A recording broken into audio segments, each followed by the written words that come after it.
Greensboro.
Thumbs up. And a thumbs up if you can hear us on Zoom. Yes, All right. there we go. Perfect. Okay, we're good to go. I call this June 3rd, 2024 Planning Commission meeting to order. So first on the list is, do we have any additions to the posted agenda? Hearing none, moving to approval of the minutes. Can I get approval of the May 6, 2024 minutes?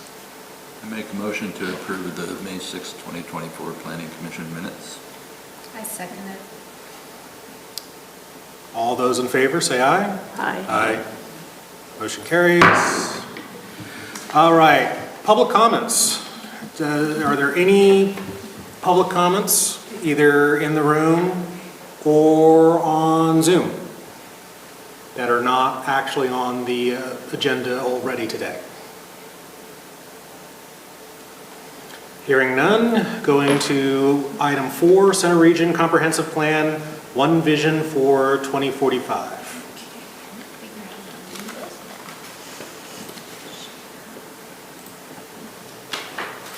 Well, good evening, Commissioners. My name is Mike Selka. I'm the Director of the Center Regional Planning Agency. It's a pleasure to be before you this evening. For those of you that haven't met our other staff members present, Jenna Wargo is with us. She's our Principal Land Use Planner.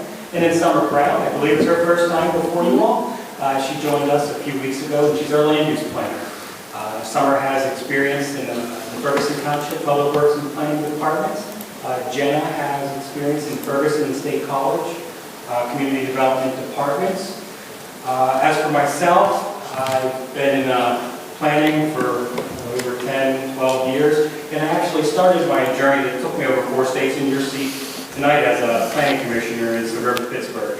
So if you ever want to change your career trajectory, the planning commission would be a good start for you. All right. All right, so we are all set now.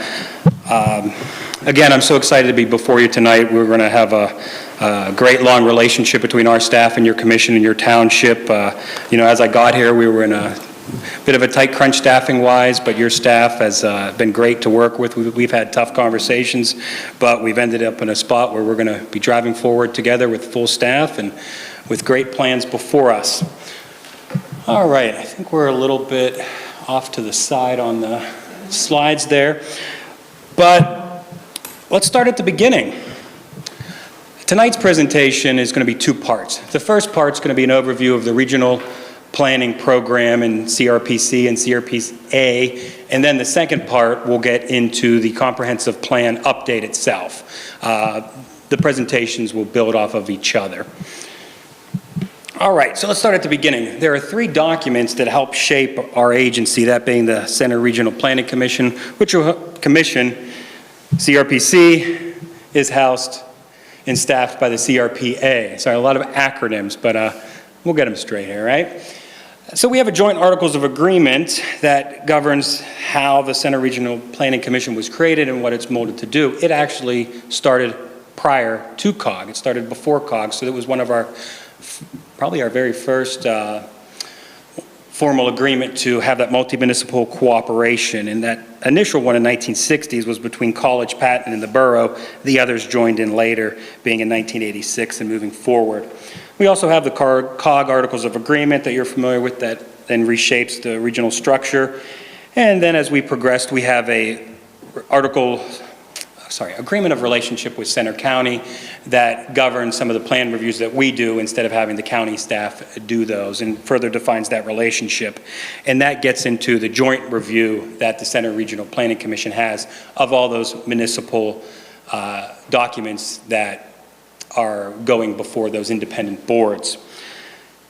So we've had this set up in place for a matter of time for the regional planning. So obviously if we have regional planning, we probably have regional plans. That we do. We have many. And Amy, I'm not advancing, maybe. Yeah, I think this is not working on Zoom right now. Hold on a second. Like each other.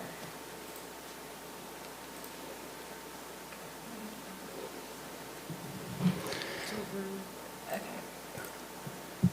Oh, is it running again? So there are many different scales of plans, right? We have different levels, and they all cover some aspect of planning. And just for those unfamiliar with it, I'm going to start foundational, and then we'll get more into details as we progress.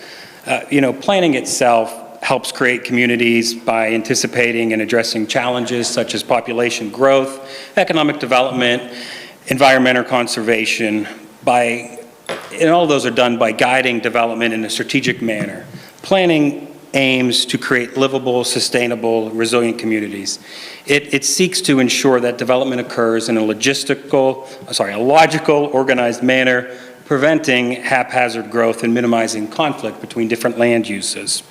Our region doesn't exist in those municipal vacuums. We operate as one on so many different levels.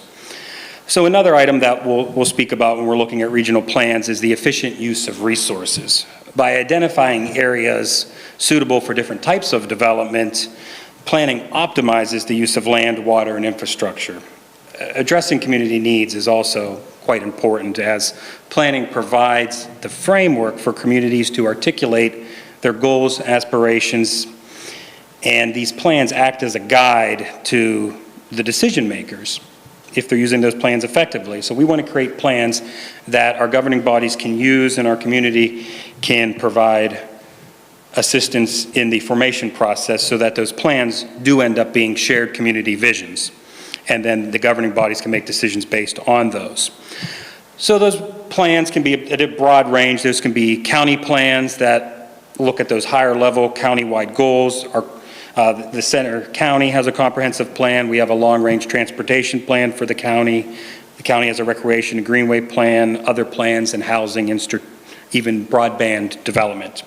We have multi-municipal plans, which our comprehensive plan is one of those, or we have smaller plans that can involve one or two different municipalities.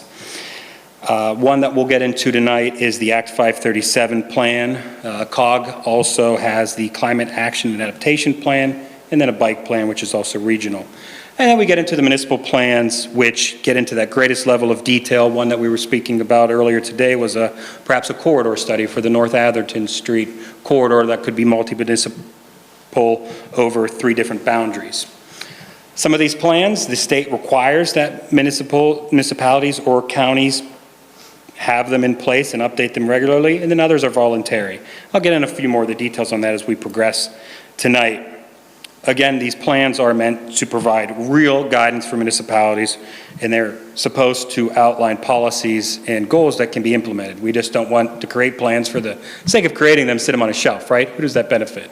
Well, not us, not our communities. So these plans really need to cover where are we now, what do we want to be, and how do we get there?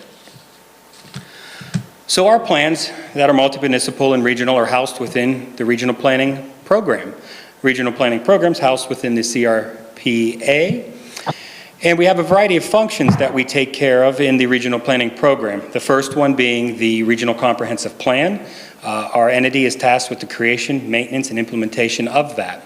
We then review proposals for the expansion of the regional sewer service area, update and implement the Act 537 sewage facilities plan, which we have a few more slides that dive into a lot of detail on that. We have numerous special studies in planning activities. These reports and studies in the past have looked at regional development capacity report, state of housing. Really interesting one I found my first couple weeks in the office is sustainability of agriculture in the region. Various best practice guides, topic-specific toolkits for solar installation or ordinances for one particular area. A variety of fact sheets, land use studies, so many more. What I'm getting at is our agency is supposed to look at studies in different plans and policies that go across those municipal boundaries, that help us all work together. If we're developing a housing ordinance in one municipality, well, we'd hope that it would not create any issues with the other municipalities. And I know that's one that's going to be before you all as we progress forward in the years. In terms of plan review, our agency reviews all the plans that come in for our municipalities within our boundaries for, well, to make sure they're in compliance with their comprehensive plan, that what they're doing isn't wildly outside of the bounds of of the goals and policies and strategies that our shared community vision, being the comprehensive plan, has launched. Trainings is a whole nother one that our agency should be doing with planning commissioners and council members, and we do provide staff to the Center Regional Planning Commission and the Land Use and Infrastructure Committee of COG, which is one elected official from all of those municipalities. So that's just some of what the regional planning program is tasked with doing, and your vice chair, acting chair tonight is obviously your representative to the Center Regional Planning Commission, and your council board of supervisor member Supervisor Hycheski is your representative on Lucy. So moving into the next one, as we get to that comprehensive plan, which is obviously our land use plan, we have to first talk about the Act 537 plan, as this is a major plan that can impact land use and growth. So this is one that the state Commonwealth requires for all the municipalities. It is a multi-municipal plan. Our 6 municipalities have all gone in that plan together. In this, we've defined our sewer service area, so where we're going to provide municipal sewage to via pipe, right? Not just septic. We have another outlier in there for that, another call out for that. So let's move on to the next slide. I was gonna say, I'll see if you wanna do it, if you can do it. I don't know if I'm advancing. Okay. Okay, so when we have plans like that 537 plan, again, just to reiterate, they need to be implementable. The strategy is important. So when we develop a plan, we want to know that we can actually get things done. So any of these plans should have metrics included to track the progress. We then also want to make sure that these plans are being revisited every so often to track the progress and to make sure that we are being successful as we progress. And implementation isn't just a planning commissioner's or a staff member's responsibility. It needs to be us all together. Accountability usually often comes in groups, right? All right, so let me see. Moving on. Am I doing it? I'm doing it. Okay, thank you. But every Amy. time you pick up Every that time you pick up the remote. thing, I know to go ahead. Oh, I like this cue then. That will work for me. All right. So how do we work to keep us all on track? Well, annual work programs. You obviously develop one as your own planning commission. The Center Regional Planning Commission, an agency, developed one as well. I have the words CHIP up there because that is what we've been using to track the current comprehensive plan that'll come before Lucy and CRPC to make sure that our work program for the regional planning agency is tied to the goals of that comprehensive plan. So that is how we're going to move forward, knowing that we're jumping on task that this body, the public, have an input in creating. And part of what we also do when we have those plans, when we put forth a new plan or an update, we want to make sure that local municipal regulations are consistent with that it is, again, consistency will lead to better implementation. And then same thing when we're developing goals and policies within those plans. So moving to the next one. I've mentioned that sewer service area with the Act 537 plan. Well, that is tied to the growth boundary. That is what gives the growth boundary teeth. So that growth boundary line is the same thing as the sewer service area. So then what we're doing is preventing what I'm going to call urban or denser suburban style growth outside of that boundary. So that has numerous benefits that we could talk about in depth tonight. And if there's any of these topics that you feel that you'd like to go into more depth, any of these topics or plans can be a whole larger discussion in themselves. Just kind of wanted to give an overview of all of them tonight. So moving into the next one, the agreement that we have that links the regional growth boundary and the sewer service area together can only be amended, expanding that boundary with a vote of 5 of the 6 municipalities and going through a pretty rigorous process known as the development of regional impact process. We don't see those quite frequently. We will likely see 2 this year. and the host municipality has to be a supporting entity of that. Again, it should be strenuous to expand that regional growth boundary because, again, that goes into our shared community vision of, one of the past comp plan principles being agricultural preservation. And when you have that denser development within the growth boundary, while you're hoping it's supporting other policies that are called out in the plan by, having a transit system that works, having different forms of transportation, not just vehicle transportation. So moving on to the next one, let's look at the Center Regional Planning Commission itself. We've talked about membership being one representative from each municipality. Penn State is also a voting member on there. Their campus planner is actually our vice chair. They have a number of roles and responsibilities being, to serve the center region as a whole. When they are appointed to there, they are tasked with looking at things from that regional perspective. And again, providing comment on any items forwarded to them for review. The comprehensive plan is their main charge. Other regional studies that we've discussed, providing input on the formulation of those, being that public forum. And one of the interesting things is they are actually the contract holder for the Metropolitan Planning Organization. So the CRPC has an appointee to the MPO Coordinating Committee as a voting member. They've appointed me to the Technical Committee, and that allows me to sign off on a number of documents as the CRPC's representative to that. So our countywide MPO contract is housed in our regional planning agency. So moving to the next one.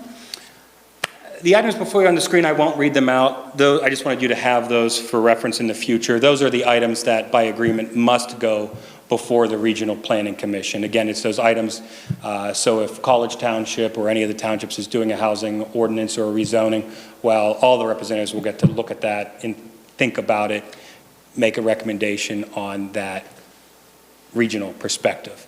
So let's move on. In the regional planning program, I didn't want to leave this out, sustainability is also housed within our agency, so there's solar activities. If you listen to local radio, you know the power purchase agreement is housed within our agency.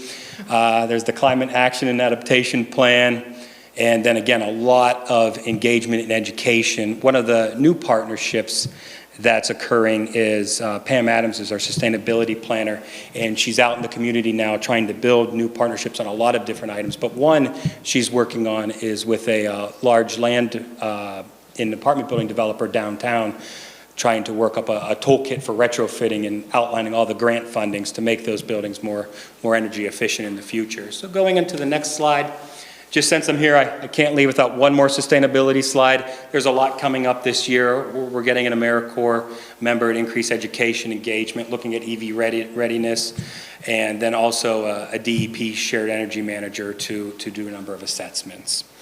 So moving in, as you all know, we have local planning housed within the Regional Planning Agency. Look, we do local planning for yourselves, Harris and Half Moon. Half Moon will be withdrawing from that, but you're all familiar with what the local planning staff provides to Patton Township and Harris and Half Moon.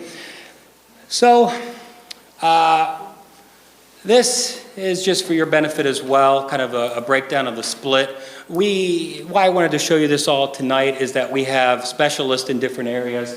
The MPO has a transit, equity, environmental justice focused planner, pedestrian, and bike lane planner with a lot of specialties there. And the ones in orange you'll see are split between the different entities. So the regional planning program isn't just, some of our staff members aren't just funded by the local municipalities. They have splits, and the one in purple on the right is where the MPO is funding certain positions. So my time, our sustainability office manager, GIS specialist, which is I like to call him our map maker. He's been working a lot with our data as well, is split between those agencies. And then we also do provide administrative oversight for refuse and recycling. And I do provide some oversight to that. If you look at my car in the lot, I have 2 trash bins that I'm taking to the meeting tonight at Benner to showcase as we talk about the refuse and recycling program there tonight. There's another MPO planner as well that's housed in the county. We have a funding agreement from them. So because of those articles of agreement in the past, in agreements, the county does fund some of the regional planners and then the MPO as well. Green is on that first one for rescue from recycling, because that is a self-sustaining position and program. So that's, municipal funds aren't going to that. It's from the participants of that. All right, so next slide. That's the halfway mark, and I appreciate you kind of going forward with me. That was the first time I've gone through that, and you know, I've been on the job for 6.5 months, so there's a lot that we've been learning, and Jenna and Summer have been getting up on. So the next slide, the good news for you all is the next part of the presentation I've already given a time or two, so that'll be a little more smooth. So I don't know if you, Mr. Acting Chair, if you want to open up the first half for questions or keep going, because we're going to dive deep into the comprehensive plan update with the coming 6 slides. Well, I'll leave it to the board members. Do any of the board members have questions? As he has mentioned, I'm on the CRPC as your representative and on the MPO as their representative. So I feel like I need to see this. But if you guys, anybody here has any questions, I would definitely suggest asking to understand. You mentioned 2 possible events coming up on expanding the regional growth boundary. Yes. Where are those? The larger one will be coming to us from College Township, and that is expanding Innovation Park. The ARL is looking to move their lab space there, and it's a 50-year plan, 50-year build-out. Their first 2 phases have buildings that are currently within the current growth boundary, but they want the 3rd phase, which is a number of years away, would move outside of the growth boundary. So the area behind Penn State, the Penn Stater, it's about 90 acres. The second one is there's a parcel of land on Hauserville that Clearwater Conservancy is looking to connect in to the to sewer service. Thank you. Of course. Does anybody else have any questions? I just wanted to add one thing, because this was a discussion point last year that you were all aware of. Last year, the Board of Supervisors reduced our amount of planning time that we were buying from 50 to 40%, and then we had passed an ordinance to withdraw from local planning in January 1st. Well, actually, next week at their board meeting, they're going to take action to rescind that ordinance and rescind the withdrawal. We still don't know what we're going to do with the time. We want a little bit more time to figure that out, because there's some moving parts with the funding formulas, but we are, and I've said this a bunch of times now, but we're just ecstatic with the work that Mike has done to build up this phenomenal staff that he has now at CRPA, and we're finally getting, not finally, but we are getting the service that we've kind of always wanted, and now we can have those bigger picture discussions about North Atherton Street and Wattle Road and some of the other things that we thought we'd have to put on hold. So that's a coming attraction, but the board should be approving that next Wednesday, and then we'll be staying in local planning. Great. So you don't have to ask me the question next time you see me. Exactly. I'm very excited for that. And again, you know, kudos to your staff for working through us in the transition and having faith that we would get there. And kudos to the board for actually putting their foot down and deciding to go with the plan to go local and I'm glad everything worked out. I have one final question if anybody has any other comments. You mentioned the Climate Action Plan running through CRPC. What are some of the things that the Climate Action Plan does? Just give me your top 5. Ooh. So there's actually a separate committee for the Climate and Action Plan, CAAP. So the Climate Action Sustainability Committee is the main component of that, but CRPC does see some of the larger presentations. I think the most interesting one right now is the EV Readiness Guide. That is an item that staff has worked on in the past year. That's, you know, working with municipal staffs and their fleets and other entities to start to make the transition to provide another method of automobile travel. Part of that also is looking at the regional infrastructure, and there's another, that's part of the Shared Energy Manager program through DEP, looking at where that infrastructure is in the community, because, well, if you're going to get an EV, well, you need to be able to recharge different places and have the different types of chargers with different vehicles and make sure that that's mapped out if you want to use it. So that's part of what they're doing. Well, that's the biggie. Obviously, the solar power purchase agreement has taken up some staff time as we've gone on, but it's getting, ideally, and we're outlining savings that could come from the participating entities in that, and that is one of those collaborative efforts with the school district, the county, and other entities such as that. And your staff has been a great help, your finance director, in moving forward with that.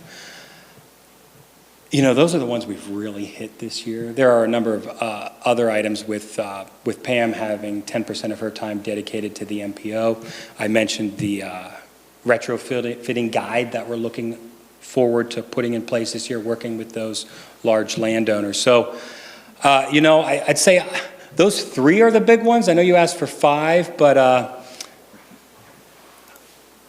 there's a lot that can go off on those 5 right now. Mr. Tilka, I hand the floor over to you for your second part of your presentation. Oh, perfect, thank you. And if I did have to list 2 more, you know, biodigesters for food waste would be the 4th, and I just really want to get to your 5th, but there's a few more I'll get to later. All right, so moving on to the Center Region Comprehensive Plan. This plan is meant to help shape our community heading into 2045. These plans typically have that 20-year window, and they're looked to be updated every 10 years. Reviewed every 10 years. And then our last review in 2013 came, out of that review came a, hey, we need to update this. So if you're asking why the years aren't lining up, our review was conducted at 10 years, and it said update it. The counties by the MPC, by the state, Commonwealth, are mandated to update their plan every 10 years, and our plan has to align with that. So I know there's been some conversations in that community, so I wanted to start with that point right there. So moving to the next slide, for those unfamiliar with comprehensive plans, and that's probably those watching from home, not you all, the Pennsylvania Municipalities Planning Code, which we often refer to as the MPC, tasks our planning commissions with the preparation of a comprehensive plan that, in summary, is a long-term guide for growth, development, and the well-being of the subject jurisdiction. So much of the well-being of the local jurisdiction can come from land use, as I know you've all seen, and that's why you're probably on the board tonight, because you know of the importance of land use decisions. The plan is intended to assist municipal leaders in decision-making, to be that guiding document for the community on a variety of topics, to set that shared community vision. It's to be an articulation of public interest. Planning commissions move comprehensive plans forward to governing bodies for their consideration. So why should we participate in a multi-municipal plan? Well, as I mentioned earlier, no municipality exists in a vacuum. You know, I live in the borough, I work in Ferguson, and I came to Chick-fil-A in Patton Township for lunch today, right? So I hit 3 of the 6 today already, and I'll drive through another one on my way to the next meeting. And I'm sure that's true for many of you.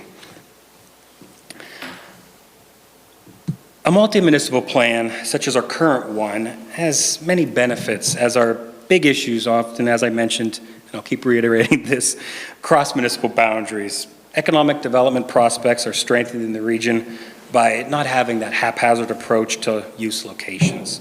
Natural resources also do not respect political boundaries either. Outlining these areas of protection, connection, and growth are all key to preventing a fragmented region. Pulling our resources together for the plan update is fiscally sound as well. Implementation efforts should be stronger, with the document being developed and housed in the CRPA with the overview of Lucy and the CRPC. Having this comprehensive plan assists with certain funding opportunities as well. In addition, adopting such a plan can protect municipalities in legal challenges, as it can allow for the distribution of land uses over the multi-municipal planning area. It's worth noting that per the MPC, the county, as I mentioned, updates their plan every 10 years. Our group of municipalities, we have to review it.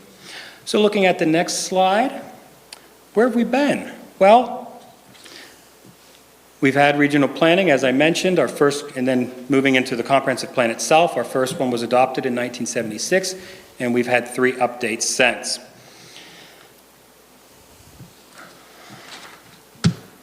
So I already kind of went into the detail of the current plan.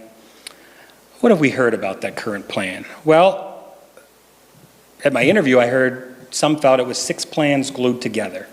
That's not a real regional plan, is it? We shouldn't have that. There's a number of themes and policy decisions outlined, some that you'd expect there to be, but it goes into detail, and it's almost telling you every time you should pick up your pen or type your keyboard to do something. It's very, very prescriptive and very, very detailed. The trend in the last 10 years has been to kind of take a step back, outline those big areas, and then allow the municipalities to find their own way to follow that common goal.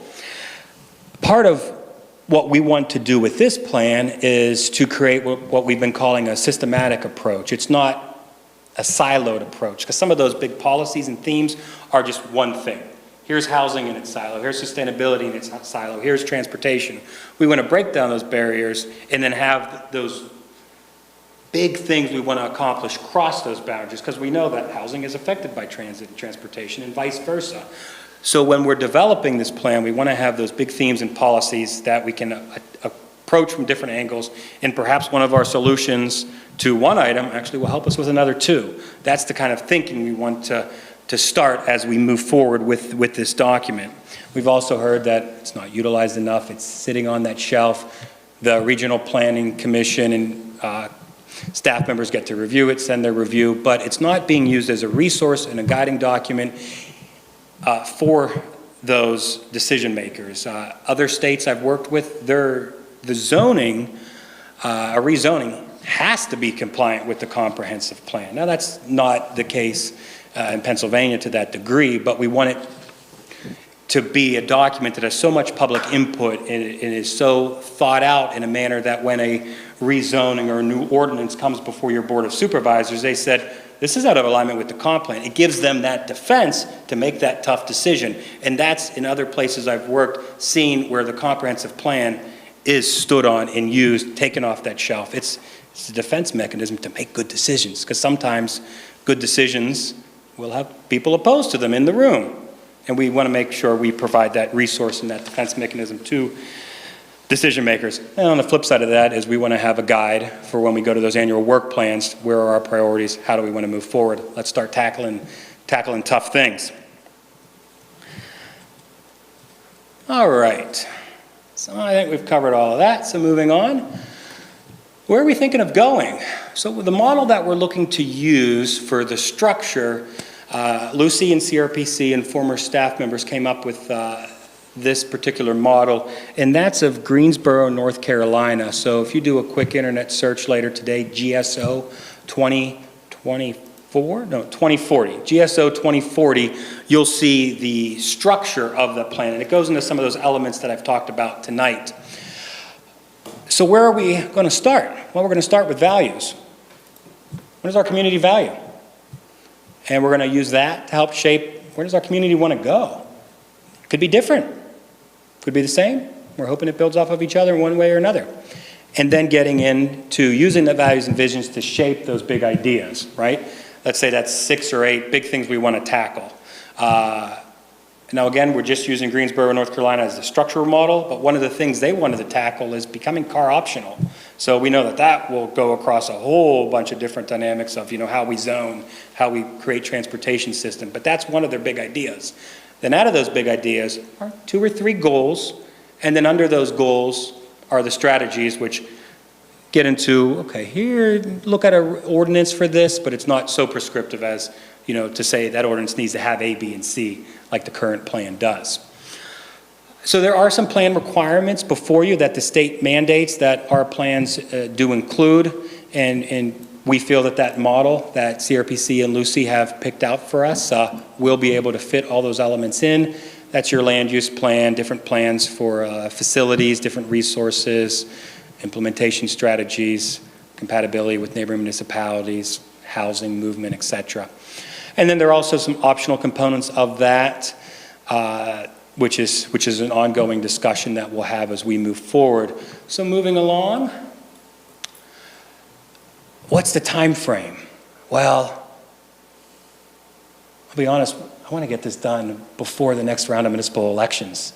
We want to have the people that are helping formulate this get that through the door and approved and finished. So we're looking at taking it for review and adoption in the third quarter of 2025. We have a lot of work to get there. We're tackling it from a five-phased approach, looking at the formation, that's building that values and vision, and then using that to the big ideas, and then we get into the options, refining, and then, as I mentioned, review and adoption. So at various times, we're going to be back before you. Lucy and CRPC are effectively the steering committee for this effort, but being that you all are charged with planning as well in this area and for this community, we'll be back before you as we come along. When's one of the next times we'll be before you? Well, that's after we get survey data, so we can talk to you about what we're hearing from the community to see if it aligns with what you're thinking as subject matter experts in planning in Patton Township. That survey, we hope to get that out by the end of June, and we want to run that all the way to October. That'll have your typical land use survey questions. Now, some of those are going to make you choose priorities because we can't do everything at once. We need to see where different efforts are to be honed in and focused on. And then we'll also have an input map in there as well for some of those location-based questions. You know, where do you want to see it preserved as is? Where do you think growth can go? And then we're going to ask you a lot of questions on land use. Now, the survey is going to be built in what I want to call a two-tier approach. So there are going to be some base questions that we want everybody to answer. Then we're going to have some drop-downs for those that really want to get into the details, because there are some key core points we want to extrapolate information out from everybody.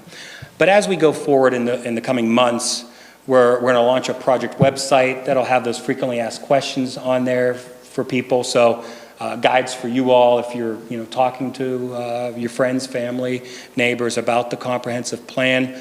We're going to go to a variety of different meetings, focus groups, open houses to gather that community feedback. Some of those also will be interviews with key stakeholders. Think of Chamber, CIBCC. We also like this idea of kind of a video that will then lead to the meeting in a box binder with kind of different scenarios for your community group to look at and write down your thoughts and then turn them back into us. And then obviously some of the other traditional methods. I was on a bike trail in Collier Township a couple weeks ago and stop at the trailhead and there's a flyer for the comprehensive plan survey. So believe me, we have a list of trailheads and other points we're going to put up flyers. We're getting into the details on this. So moving on, and you all know why. The community needs to build this plan, needs to have that public input. So who's going to be involved? Public's first, obviously. Community groups, business owner, our staff, partner organizations, yourselves, Penn State, General Forum. And we're out here today, as you know, for our kickoff. You are our first stop. Visiting all the planning commissions. I presented last week to General Forum on this half of the presentation to let them all know. So anything that the General Forum sees on this comp plan, our hope is that you all would see that at your planning commission meetings as well. And then, after we come to you with that data, baking it out, we'll then do another round of engagements to verify that we're headed down the right path with those big ideas, and then come back to you all before adoption as well. And we're obviously planning on 2 meetings at the least for that to make sure we have it all answered correctly. So thanks for your time in that. Obviously we're here for any questions that you have, and we have questions for you as well. I have a comment on your draft survey. Yes. I believe it's questions 4 and 5 dealing with employment and stuff. Yes. Nothing said anything about being retired. There's a lot of retired people around here. I'll make sure that jumps out right away.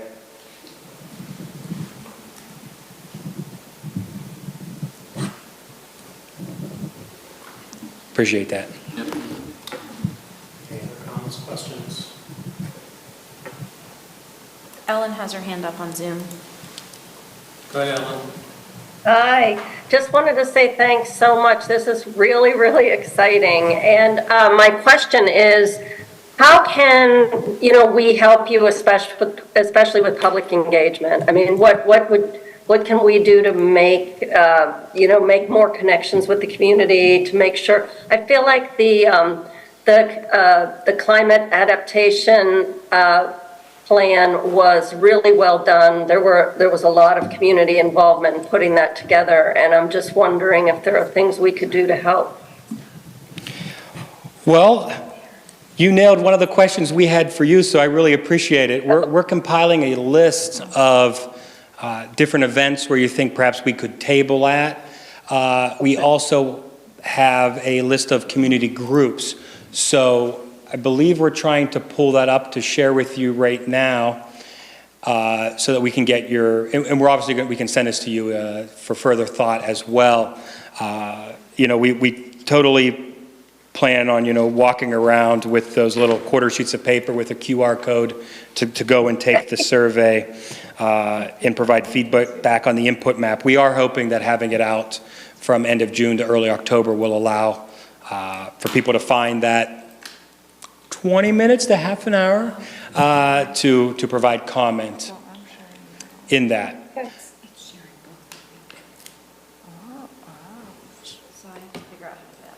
People at home can see the list. Oh, well, great. We're trying to get people in the room. Then Jenna, if you want to list off the Patton-specific events that we have lined up, and if there's any this group or you online would like to add, or you can always email us later.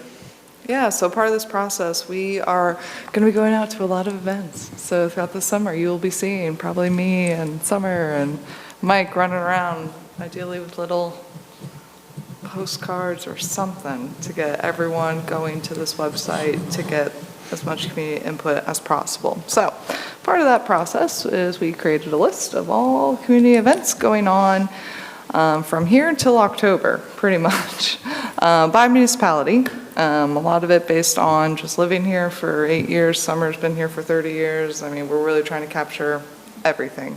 However, Patton, I have to say, it's a very short list. You need to add the safety fair. And we are looking for as many people to provide input as possible. Please know that we will be contacting the local churches, we'll be contacting local groups. We also have a list of groups here the people at home can see. There is a massive list of groups. We're happy to send this all out after the meeting, but if you have a very active HOA, I know being at Ferguson, we would have 2 meetings a year with the HOA leadership just to get this info out. We're happy to do that. We are attending the Highlands Neighborhood Association meeting on Wednesday this week. Those are connections that we've maintained with my work at the borough, et cetera. So we're just looking for any input we got. So for right now, for Patton, we have the Park Forest Pool, hitting up the Farmers Market at Home Depot, Toff Trees Golf Resort, and Safety Fair. And that seems to be it for Patton. The Planning Commission approved I guess it was some kind of a fair that's going to take place out by the airport, at that facility out by the airport.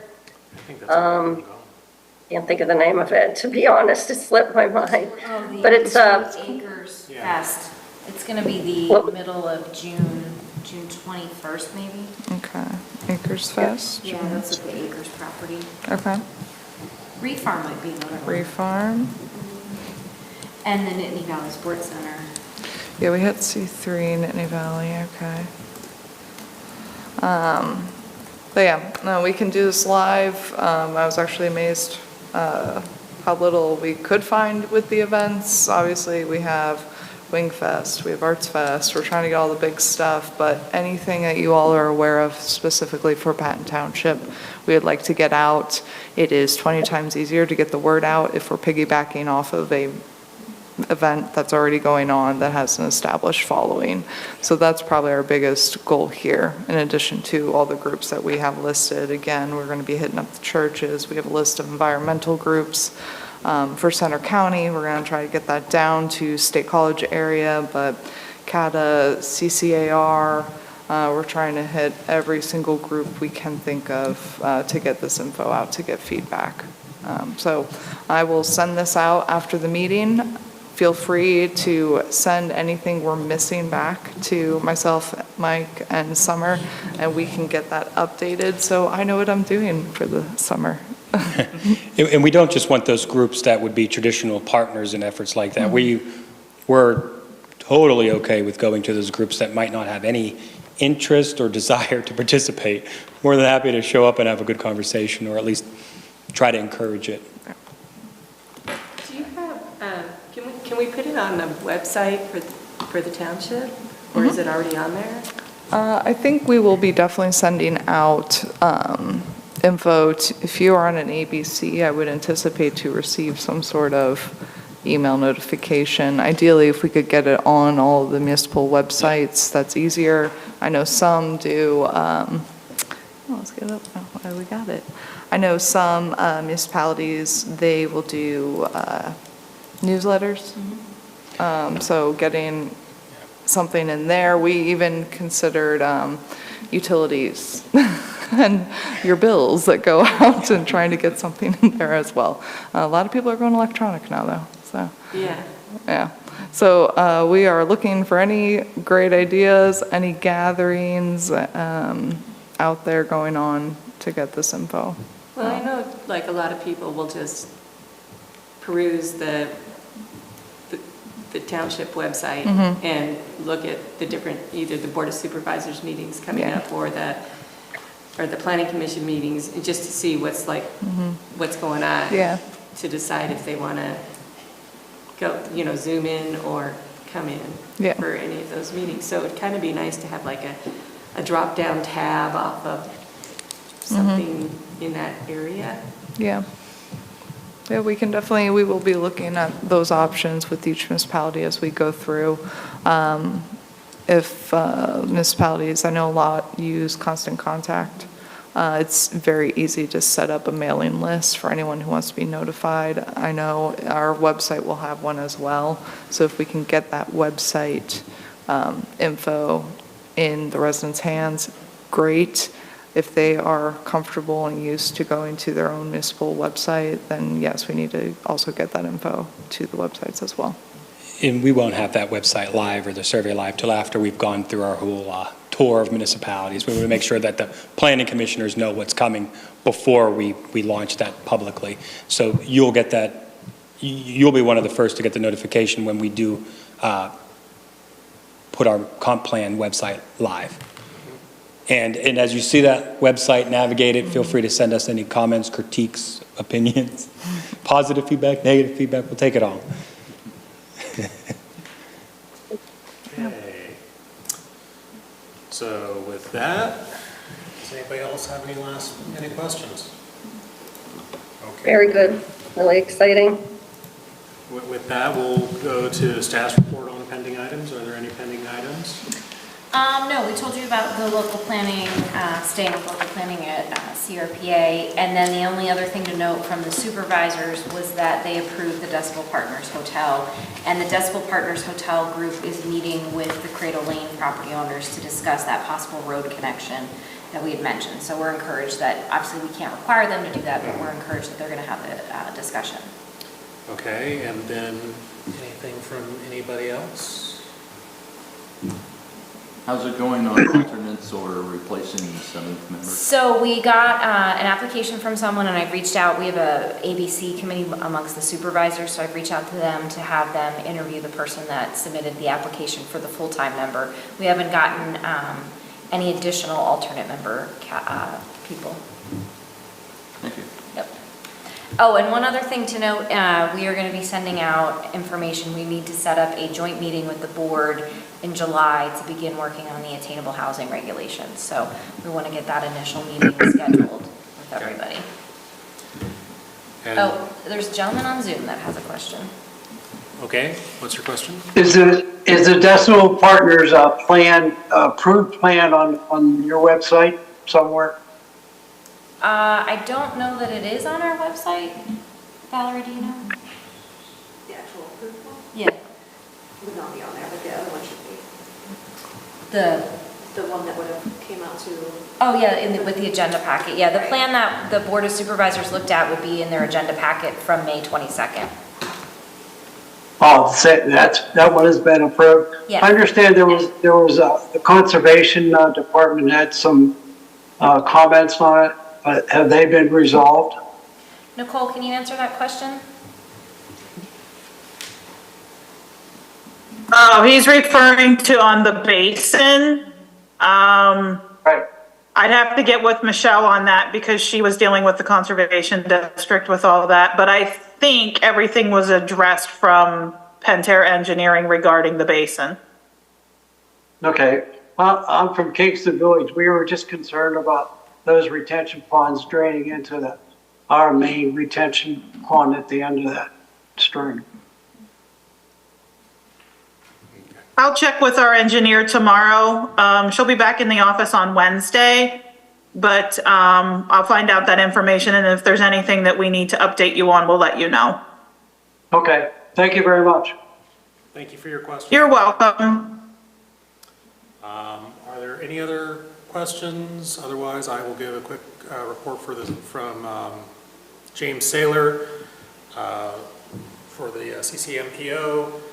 We haven't had a meeting since May 2nd, but staff wants to pass along, they've completed their 30-day public comment period on the new tip that will take effective in October. Staff will share comments when the MPO committee considers adopting during the June committee meetings, and they continue to work with the appointing bodies to identify members of the new projects committee. Final appointments are expected in the next week, and we hope to see the first meeting of the new committee scheduled in late June. So that's what the report from Jim with, or James Saylor with the CCMPO is for their staff.